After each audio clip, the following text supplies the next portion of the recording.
எல்லோருக்கும் வணக்கம். போன வீடியோவில் பார்த்தீங்கன்னா select elements bye take name அப்படிங்கிறத ஒரு சின்ன சாம்பிளோட பார்த்தோம். ஸோ இன்றைக்கி நம்ம செலக்ட் எலமெண்ட்ஸ் பை கிளாஸ் நேம்ஸை ஒரு சின்ன ப்ரோக்ராமை வச்சு எப்படி எக்ஸிக்யூட் பண்ணலாம் அப்படிங்கிறத பார்க்கலாம். ஓகேங்களா? ஸோ வீடியோவை ஃபுல்லாக பாருங்கள், ஸ்கிப் பண்ணாமல், அப்போ தான் புரியும். இப்போ பாருங்கள், நான் ஒரு 4 பட்டன் க்ரியேட் பண்ணியிருக்கேன். ஸோ ஒவ்வொரு பட்டனும் கிளிக் பண்ண அந்த கலருக்கு சேஞ்ச் ஆகுது. கரெக்டாக க்ரீனுங்க கிளிக் பண்ணால் க்ரீனு மாறுது, ரீசெட் கொடுத்தேன்னா எல்லாமே பிளாக் கலரில் மாறிடுது. ஸோ இந்த மாதிரி ஒரு சின்ன ஒரு கேம் மாதிரி வச்சுக்கோங்களேன். இதை நம்ம எப்படி இந்த கிளாஸ் நேமை வச்சு நம்ம ஜாவாஸ்கிரிப்டில் கெட் பண்ணி எப்படி இம்ப்ளிமெண்ட் பண்ணலாம் அப்படிங்கிற மாதிரி தான் நம்ம பார்க்க போகிறோம். ஓகேங்களா? ஸோ லாஸ்ட்டாக பார்த்தோம்னா நம்ம கவுண்ட் டேக் நேமை வச்சு எப்படி கவுண்ட் கண்டுபிடிக்கலாம் அப்படிங்கிற மாதிரி பார்த்தோம். இன்றைக்கி நம்ம கிளாஸ் நேம் யூஸ் பண்ணி இந்த ஒரு சின்ன கலர் கேம் எப்படி பண்ணலாம் அப்படிங்கிறதான் பார்க்க போகிறோம். ஓகேங்களா? ஸோ ஃபஸ்ட்டு என்ன தேவை அப்படின்னு பார்த்தீங்கன்னா, எனக்கு ஒரு 4 பட்டன் தேவையா? கரெக்டுங்களா? ஒரு 4 பட்டன் இருந்துச்சு. ஸோ பட்டன் ஸ்டார் 4ன்னு போட்டேன்னா எனக்கு 4 தடவை அதுவாகவே வந்துடும். நம்ம ஒவ்வொரு டைமும் போயிட்டு பட்டன் பட்டன் பட்டன் போட தேவையில்லை. நம்ம எத்தனை டைம்ஸ் வேணுமோ ஸ்டார் போட்டு அதை போட்டு ஒரு என்ட்ரை தட்டினீங்கன்னா எல்லாமே வந்துடும். ஸோ ஃபஸ்ட்டு பட்டனுக்கு நான் ப்ளூ கலர்னால சும்மா நான் ப்ளூன்னு வச்சுக்கிறேன். செகண்டுக்கு க்ரீன் அப்படின்னு சொல்லி வச்சுக்கிறேன். தேர்டு ரெட் அப்படின்னு சொல்லி வச்சுக்கிறேன். அண்ட் லாஸ்ட்டாக உள்ள பட்டன் ரீசெட். ஓகேங்களா? ஸோ 4 பட்டன் க்ரியேட் பண்ணியாச்சு. இப்போ பார்க்கலாம். பாருங்கள், இத்து போய் ஒரு 4 பட்டன் இருக்குது. ஸோ இது நான் ஸ்டைலிங்ஸ் எல்லாம் நிறையா பண்ணலை. சும்மா ஜாவாஸ்கிரிப்ட் மட்டும் எப்படி ஒர்க் ஆகுது அப்படிங்கிறதான் பார்க்க போகிறோம். ஓகேங்களா? ஸோ அதனால் 4 பட்டன் ரெடி ஆயிடுச்சு. ஸோ ப்ளூவை கிளிக் பண்ணால் ப்ளூ, க்ரீன்னா க்ரீன், ரெட்டுனா ரெட்டு, ரீசெட்னா ரீசெட். ஓகேங்களா? ஸோ இப்போ நம்ம என்ன பண்ண போகிறோம்? கிளாஸ் நேம்ஸ் வச்சு தானே பண்ண போகிறோம். அதோட மெத்தட் நேம் பார்த்தீங்கன்னா document.getelementsbyclassname. ஓகேங்களா? எலமெண்ட்ஸ் அப்படின்னு இருக்கும். ஸோ எலமெண்ட்ஸ்னாலே இன்னும் 2 or more அப்படிங்கிற மாதிரி. ஓகேங்களா? ஸோ கிளாஸ்னால நம்ம கிளாஸ் ஆட் பண்ணணும். கரெக்டு தானே? கிளாஸ் நேம் இல்லை. ஸோ கிளாஸ் ஆட் பண்ணிக்கிறேன். எல்லாருக்கும் ஒரு காமனாக ஒரு கிளாஸ் நேம் வைக்கிறேன். பிளாக் அப்படின்னு சொல்லி வச்சுருக்கேன். ஏன்னா எல்லா பட்டனும் பிளாக் கலரில் இருக்கா. ஸோ அதனால் காமனாக கிளாஸ் நேம் பிளாக் அப்படின்னு சொல்லி வச்சுக்கிறேன். ஓகேங்களா? ஸோ இந்த பிளாக்குங்கிறது தான் நம்மளுக்கு கிளாஸ் நேம். ஸோ அதை நான் கிளாஸ் நேம்குள்ளே போட்டுக்கிறேன். இப்போது இதை நான் ஒரு வேரியபிள் ஸ்டோர் பண்ணிக்கிறேன். ஆல் அப்படின்னு சொல்லி. அப்படின்னா அந்த எல்லா பட்டனுமே இந்த ஆல் அப்படிங்கிற வேரியபிளில் ஸ்டோர் ஆகிருக்கும். கரெக்டாக? ஸோ இப்போது இந்த 4 பட்டனுமே அந்த ஆல் அப்படிங்கிற வேரியபிளில் இருக்குது. கரெக்டுங்களா? நெக்ஸ்ட் என்ன பண்ண போகிறேன்? ஒவ்வொரு பட்டனுக்கும் ஒவ்வொரு ஃபங்க்ஷன் எழுத போகிறேன். அதாவது இந்த பட்டன் கிளிக் பண்ணால் இது ப்ளூவாக மாறணும் அப்படிங்கிற மாதிரி. ஓகேங்களா? ஸோ அது எப்படி பண்ணலாம் அப்படின்னா, நம்ம வழக்கம் போல் ஃபங்க்ஷன் எழுதுறதுக்கு என்னது? On click. அந்த பட்டனை கிளிக் பண்ணும்போது எனக்கு ஒரு ஃபங்க்ஷன். ஸோ அந்த ஃபங்க்ஷன் நேம் ப்ளூனே வச்சுக்கிறேன். ப்ளூ அப்படின்னு சொல்லி ஃபங்க்ஷன் நேம் வச்சுக்கிறேன். இப்போது நம்ம ஃபங்க்ஷனை டெக்ளேர் பண்ணலாமா? ஸோ ஃபங்க்ஷனை கால் பண்ணியாச்சு. ஃபங்க்ஷன் டெக்ளேர் பண்ணுறேன்.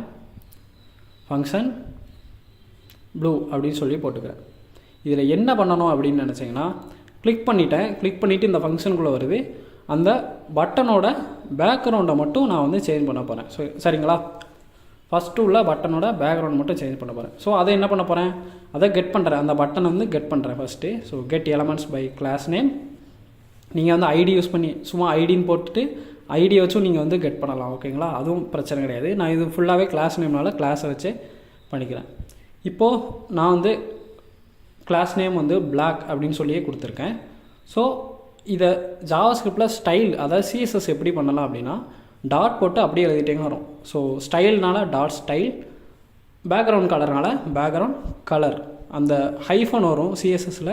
இதில் கேபிட்டல் லெட்டரில் போட்டிங்கன்னா அந்த பேக்ரவுண்ட் கலரே எஃபெக்ட் வந்துடும். ஸோ அது என்ன கலர் வேணும் அப்படிங்கிறத ப்ளூ ஈக்குவல்ட்டுக்கு அப்புறம் போடுறதான் அந்த கலர் சேஞ்ச் ஆகுது. இப்போ பாருங்கள், நான் கிளிக் பண்ணுறேன். எனக்கு எந்த வித எஃபெக்டும் இல்லை. என்னன்னு சொல்லி இன்ஸ்பெக்டில் போய் பார்க்கலாம். பார்த்தீங்கன்னா 2 எரர் வந்திருக்கு. ஸோ ப்ளூவை கிளிக் பண்ணுறேன், ஏதோ @ப்ளூ அப்படின்னு சொல்லி வருது. செட் ப்ராப்பர்ட்டிஸ் ஆஃப் அன்டிஃபைன்ட் அப்படின்னு சொல்லி இதில் எரர் வருது. கரெக்டாக? cannot set properties of undefined அப்படின்னு சொல்லி வருது. இது என்னன்னு பார்த்தீங்கன்னா ஒரே ஒரு சின்ன மிஸ்டேக் தான். அது நான் லாஸ்ட் சொல்கிறேன்.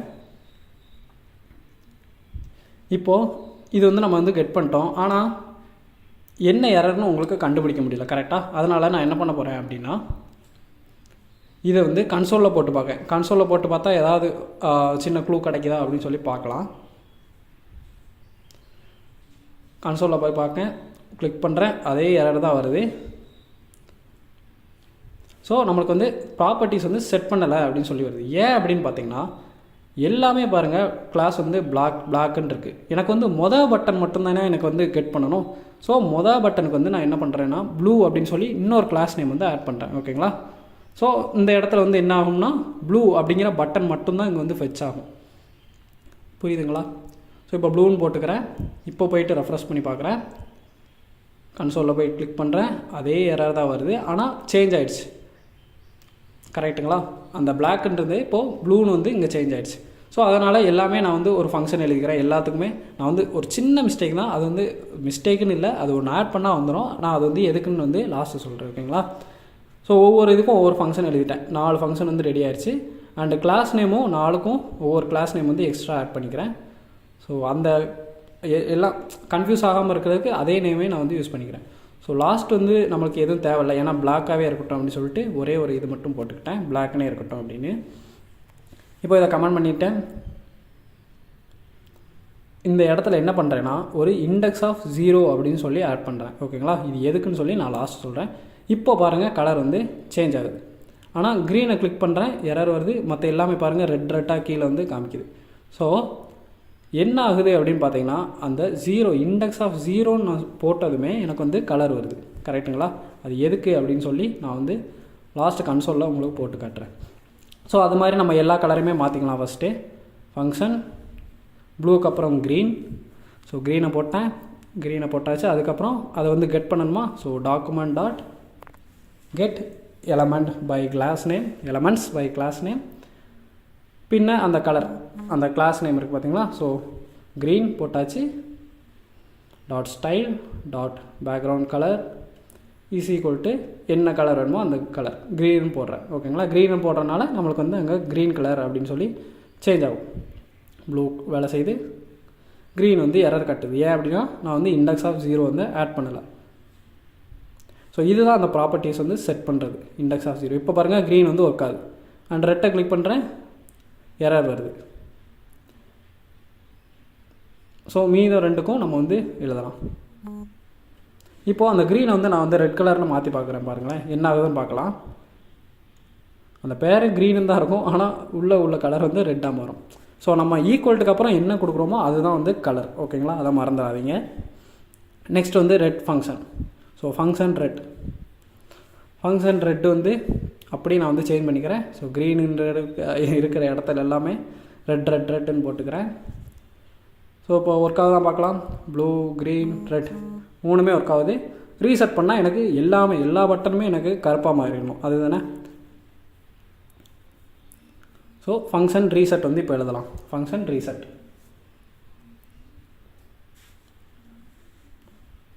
இதில் என்ன பண்ண போகிறேன் அப்படின்னா ஃபார் லூப் வந்து யூஸ் பண்ண போகிறேன். ஸோ ஃபார் லூப் வந்து எங்கெல்லாம் யூஸ் பண்ணுவாங்கன்னு சொல்லி கேட்டிருந்தீங்க அந்த கமெண்ட்டில். நான் வந்து என்ன சொல்ல, இதில் வந்து ப்ராக்டிக்கலாகவே உங்களுக்கு வந்து யூஸ் பண்ணி காட்டுறேன். ஃபார் லூப் இப்படி தான் யூஸ் ஆகும் ப்ராஜெக்டில் அப்படிங்கிற மாதிரி சொல்கிறேன். ஓகேங்களா? ஸோ பார்க்காதவங்க அந்த வீடியோ பார்த்துட்டாங்க. ஃபார் i = 0 இனிஷியலைஸ் பண்ணுறேன், இனிஷியலைசேஷன். அதுக்கப்புறம் பார்த்தீங்கன்னா கண்டிஷன் கொடுக்குறேன். என்ன பண்ண போகிறேன் அப்படின்னா இந்த 4 பட்டனுமே எனக்கு வந்து என்ன சொல்ல லூப் ஆகணும். ஓகேங்களா? ஸோ இந்த 4 பட்டனுமே ஆல் அப்படிங்கிற அந்த வேரியபிளில் சேவ் பண்ணியிருக்கேன்னா, ஸோ all.length அப்படின்னா 4 அப்படின்னு சொல்லி வரும். கரெக்டுங்களா? i++ இன்க்ரிமெண்ட் பண்ணியிருக்கேன். தென் எல்லா பட்டனோட கலருமே எனக்கு வந்து பிளாக் கலரில் வரும். So all of i style வந்து background colour is equal to black. So ஒவ்வொரு கலரும் போயிட்டு என்ன கலரில் இருந்தாலும் அது எல்லாமே லூப்பில் போயிட்டு எல்லாமே பிளாக் கலரில் சேஞ்ச் பண்ணி விட்ரும். இதுதான் வேலை. ஓகேங்களா? இப்போ பார்க்கலாம். Blue reset. பாருங்கள் எல்லா பட்டனுமே இப்போது கருப்பாயிடுச்சு. ஸோ இதுதான் அந்த ஃபார் லூப்போட வேலை. அண்ட் லாஸ்ட்டாக வந்து ஒரு டிங்கரிங் வேலை பார்க்கலாம். CSS எழுதலாம். நான் வந்து உங்களுக்கு புரியணும் அப்படிங்கிறக்காக ஒரே ஃபைலில் போட்டிருக்கேன். நீங்கள் வந்து ப்ராக்டிஸ் பண்ணுறதுக்கு தனித்தனியாக CSSக்கு ஒரு ஃபைல் க்ரியேட் பண்ணிக்கோங்க, ஜாவாஸ்கிரிப்டுக்கு ஒரு ஃபைல் எக்ஸ்டர்னலாக க்ரியேட் பண்ணி ஒர்க் பண்ணுங்கள். அப்போனா தான் உங்களுக்கு வந்து நல்லாயிருக்கும். ஓகேங்களா? ஸோ இதில் வந்து பாருங்கள் பட்டனுக்கு வந்து நான் டிஃபால்ட்டாக ஒரு பிளாக் கலர்னே கொடுக்குறேன். இப்போ பாருங்களேன், CSSல பேக்ரவுண்ட் -கலர்னு இருக்குது, ஆனால் ஜாவாஸ்கிரிப்டில் பேக்ரவுண்ட் கலர்னு இருக்குது. கரெக்டுங்களா? அந்த ஹைஃபனுக்கு அப்புறம் வர என்ன லெட்டரோ அதை வந்து கேப்ஸில் போட்டிங்கன்னா அதுதான் ஜாவாஸ்கிரிப்ட். அவ்வளோதான், ரொம்ப சிம்பிள் தான். இப்போ பார்க்கலாம். ப்ளூ நார்மலாகவே இருக்குது. ஸோ கலர் வந்து நான் மாற்றிக்கிறேன். டிஃபால்ட்டாக உள்ளனால கலர் வந்து ஒயிட்டில் வச்சுக்கிறேன். பார்க்கலாம், ஒயிட்டில் வந்துருச்சு. ப்ளூவை கிளிக் பண்ணுறேன், ப்ளூ. ரெட்டை கிளிக் பண்ணுறேன், ரெட். க்ரீனை கிளிக் பண்ணுறேன், க்ரீன். ரீசெட் கொடுத்தா எல்லாமே நார்மலாக வந்து. ஸோ ரொம்ப ரொம்ப சிம்பிளான விஷயந்தான். ஓகேங்களா? இப்போ நான் என்ன பண்ண போகிறேன் அப்படின்னா, அந்த இண்டெக்ஸ் ஆஃப் 0 அப்படிங்கிற எதுக்கு போட்டேன் அப்படின்னு நான் வந்து சொல்லணுன்றது பார்த்தீங்களா, அது என்னன்னு சொல்கிறேன். இப்போ நான் அந்த கமெண்ட்டை எடுத்துகிட்டு மறுபடியும் உங்களுக்கு ரன் பண்ணி காட்டுறேன். கன்சோலில் என்ன நடக்குது அப்படிங்கிறத நான் வந்து உங்களுக்கு காட்டுறேன். இப்போ ப்ளூவை கிளிக் பண்ணுறேன். பாருங்கள், நான் ப்ளூவை கிளிக் பண்ணும்போது HTML கலெக்ஷன் சொல்லி பட்டன் பிளாக்கு ப்ளூ அப்படின்னு இருக்குது. இதுக்குள்ளே பாருங்கள், இண்டெக்ஸ் ஆஃப் 0ல் தான் அந்த பட்டன் கிளிக் பண்ணும்போது அது வந்து பிளாக் அந்த கிளாஸில் இருந்து ப்ளூ அப்படிங்கிற கிளாஸ் வந்து கால் பண்ணு. ஸோ 0th இண்டெக்ஸில் தான் அந்த எல்லாமே சேவ் பண்ணிருக்கு. எனக்கு என்ன வேணும்னா, எனக்கு ஃபுல்லாகவே வேணும். எனக்கு அந்த இண்டெக்ஸ், அதாவது என்ன சொல்ல, அந்த கிளாஸ் மட்டும் வரக்கூடாது, எனக்கு அந்த ஃபுல் பட்டனுமே எனக்கு எடுக்கணும். அதனால தான் நான் வந்து இண்டெக்ஸ் ஆஃப் 0ன்னு சொல்லி ஆட் பண்ணேன். இப்போ பாருங்கள், இண்டெக்ஸ் ஆஃப் 0 போட்டதும் எனக்கு அந்த ஃபுல் பட்டனுமே எனக்கு ஃபெச் பண்ணி எடுக்குது. ஓகேங்களா? ஸோ இதுக்கு தான் நான் வந்து அந்த இண்டெக்ஸ் ஆஃப் 0ன்னு சொல்லி போட்டது. அதுவும் இல்லாமல் இண்டெக்ஸ் ஆஃப் 0 போட்டால் தான் இந்த ப்ராப்பர்ட்டி வந்து செட் பண்ண முடியும். இப்போ 1ன்னு போட்டேன்னு வச்சுக்கோங்களேன், எனக்கு ஒர்க் ஆகாது, எரர் தான் வரும். ஓகேங்களா? பாருங்கள், cannot read properties of undefined அப்படின்னு சொல்லி வருது.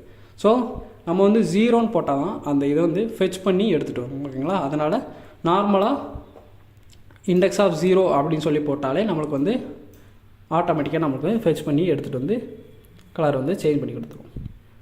ஸோ அவ்வளோதான் இந்த வீடியோ. இந்த வீடியோவில் நீங்கள் என்னெல்லாம் கற்றுக்கிட்டீங்க அப்படின்னா, CSS எப்படி ஆட் பண்ணலாம் ஜாவாஸ்கிரிப்டில், then get elements by class நேம்ஸ்னால் என்னென்னு பார்த்தோம். அதுக்கப்புறம் HTMLையும் ஜாவாஸ்கிரிப்டையும் எப்படி இன்ட்ராக்ட் பண்ணலாம் அப்படின்னு சொல்லி பார்த்தோம். ஓகேங்களா? ஸோ இந்த வீடியோவில் ஏதாவது புதுசாக கற்றுக்கிட்டு இருந்திருப்பீங்கன்னு நினைக்கிறேன். அண்ட் இந்த வீடியோ உங்களுக்கு பிடிச்சிருந்தா மறக்காமல் லைக் பண்ணுங்கள், ஷேர் பண்ணுங்கள், எனக்கு கமெண்ட் பண்ணுங்கள். அண்ட் இது வரைக்கும் நம்ம சேனலை சப்ஸ்கிரைப் பண்ணாதவங்க மறக்காமல் சப்ஸ்கிரைப் பண்ணுங்கள். அண்ட் முடிஞ்சவரை உங்கள் ஃப்ரெண்ட்ஸ் எல்லாருக்குமே ஷேர் பண்ணுங்கள். அண்ட் அடுத்த வீடியோவில் பார்க்கலாம். பாய்.